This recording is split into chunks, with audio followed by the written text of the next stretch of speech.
Are you ready to find out how to keep yourself organized as a virtual assistant?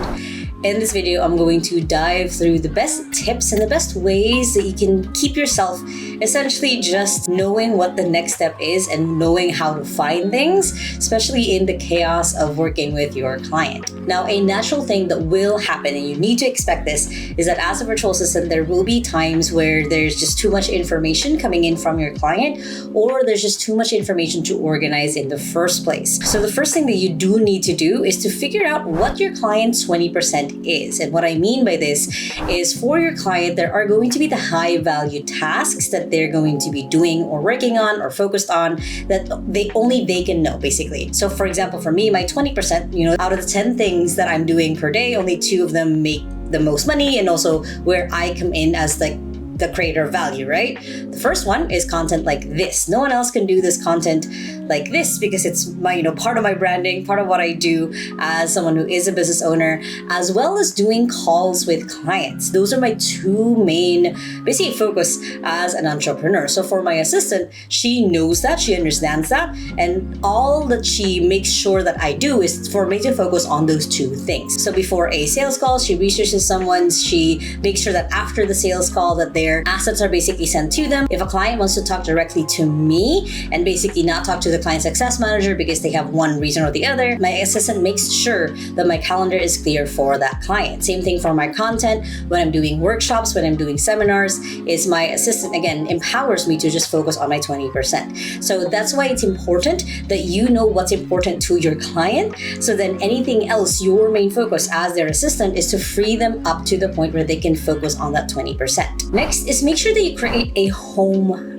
base. What I mean by this is, you have one tool that you're using and your client might be using another one, but the point of this is that you have one tool that you're using to keep track of projects, to-dos, links, whether you're using Notion like I do and everything that I do. Some people use Trello, ClickUp, some people even use just Google Sheets.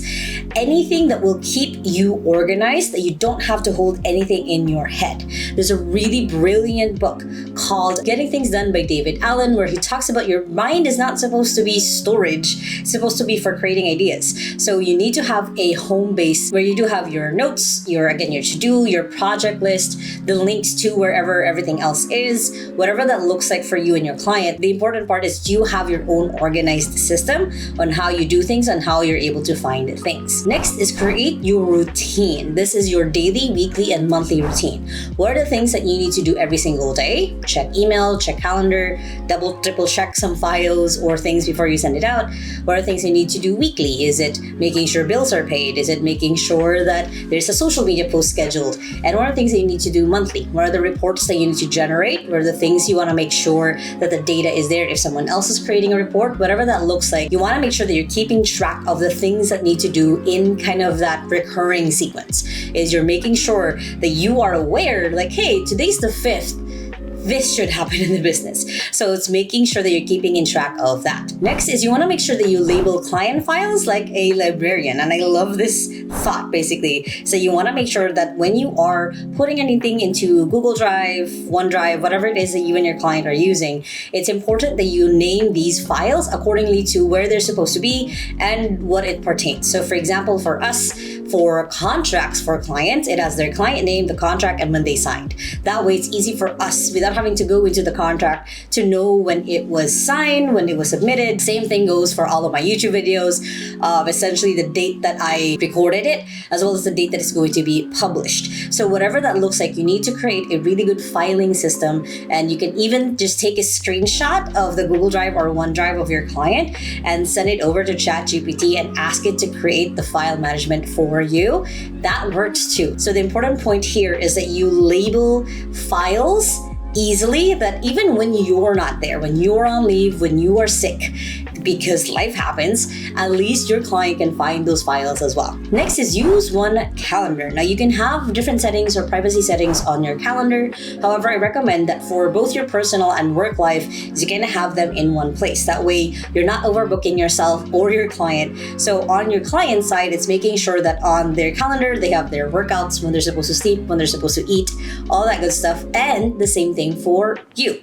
Again, this way you are avoiding double booking yourself. You're not not, putting in too many things onto your plate or too many meetings because you're not overlapping them with parts of your life. This is how you keep organized, is you have a clear, bird's eye view on how your day is supposed to be, how your week is supposed to be, by managing your own calendar as well. Next, and this is key to getting organized, is building your standard operating procedure, or your SOP, so you don't have to keep repeating yourself. So what that means is you're writing down kind of like a recipe book of like, this is how to make the perfect carbonara pasta. And you're writing, this is how to manage my client's calendar. This is how to manage their social media. You have a step-by-step process, including what a person would need, a checklist of what needs to happen, what to do when certain things pop up, because there's going to be days where you're tired, you're overwhelmed, you're not sure what the next step is. Having an SOP where you can make sure that you're always in, uniformly doing something, repetitive results every single time, is going to help you in the long run. It's going to save you so much time and effort to be able to just create one SOP that you can then follow forever and ever. And bonus, you're going to be able to teach someone else how to do this task because you have an effective SOP that trains them. Next is keep your inbox zero-ish. So what this is basically is you want to make sure that, one, you don't use your email as a to-do list holder. It's not supposed to be that. If it's supposed to be a to-do list, put it in your actual to-do list. Two is use folders to categorize things like subscriptions, things like client emails, things you want to refer to later, employee emails, invoices, bills, anything that comes into your attention, your inbox has to have its own system that kind of mirrors your client's inbox management as well. That way it's easy for you to look at your inbox, their inbox. It's kind of the same system over and over again. And again, you have a way to get the inbox into zero-ish, basically zero emails as much as you can every single time. Next is you want to make sure that you start your day or even end your day, depending on what makes sense for your clients, with just 10-minute check-ins. For me and my assistant, we've been together for 3 years now, and we still do 10 to 15-minute check-ins every single day. For me, I like it at my start of my day because at the end of my day, I'm basically just done. Some clients, depending on the time zone, likes the end of day check-ins. So figure out a way that you can keep yourself and your client kind of aligned on what you guys are working on by having these check-ins, because it'll just help in the long run when it comes to the busy work, when everything's louder than everything else, for you to realign you and your client into one goal, one brain cell basically, because you guys have these check-ins. And of course, use ChatGPT to be able to summarize the chaos into clarity.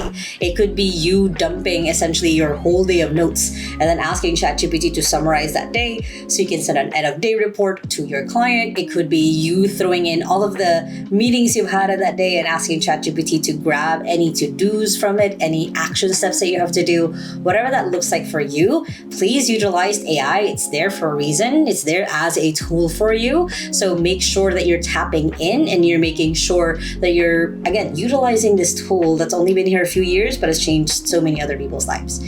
Now, as a bonus, if it can be done in less than 2 minutes, just do it. What I mean by that is, again, this is from the book Getting Things Done, is if it's a task that you can just do in less than 2 minutes, just get it done. Rather than saying like, oh, I'll have time to do that later, just get it done. Just get it off of your to-do list rather than something that just sits in your to-do list forever. This is one of the ways you can take things off of your head. It's just done. You don't have to worry about it. You can check on it later if you really, really want to. But the point of it is just 2-minute check. Like, can this be done in less than 2 minutes? I'll just do this now. Being organized as a virtual assistant is going to be one of the key things that will help you keep going and help you kind of keep impressing your client, and then of course have them want to work with you long term. And it's going to be one of the key ways that for you can keep showing up without burning yourself out as well. Now, if you guys like this video, make sure to hit the thumbs up button right there. Comment below any questions you might have when it comes to keeping yourself organized, or even your best tips on how to keep organized. I would love to know. And if you still haven't yet, make sure to hit the subscribe button right there so you don't miss any of my videos every Sunday and Thursday on how to work from home and how to build business from home, which you guys can check out those 2 playlists right here and the latest video right here. Hope you guys have an amazing day, and with that, small steps matters, and I'll see you in the next video. Bye!